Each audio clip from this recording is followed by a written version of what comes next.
మాట్లాడుకోవడాన్ని అంటే భారతదేశం స్వతంత్రం కోసం పోరాడినప్పుడు ఎంతగా పరితపించిందో, ఎంతగా పరిఢవిల్లిందో, ఎంతగా ప్రజ్వరిల్లిందో అంతటి పోరాటం నాకు ఉంది, నా తెలుగుడికి ఉంది. అంటే ప్రపంచం చూస్తుండగా అన్ని రాష్ట్రాలు భారతదేశంలో కేవలం దేశ విముక్తి కోసం పోరాడుతుంటే ఒక్క తెలుగోడు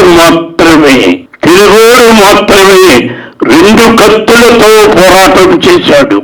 అటు బ్రిటిష్ వాడితో, ఇటు ఈ నైజాం నవాబుతో, వీళ్ళ ముష్కరులతో. అరే నా వాళ్ళకి ఇంత ధైర్యం ఉందా?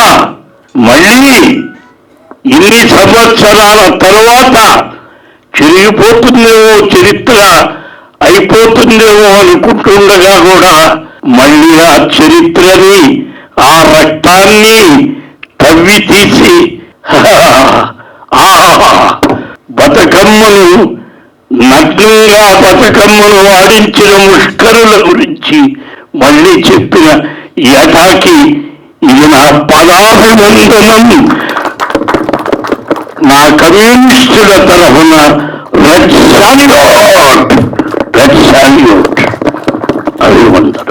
అభివందనం. Thank you so much sir.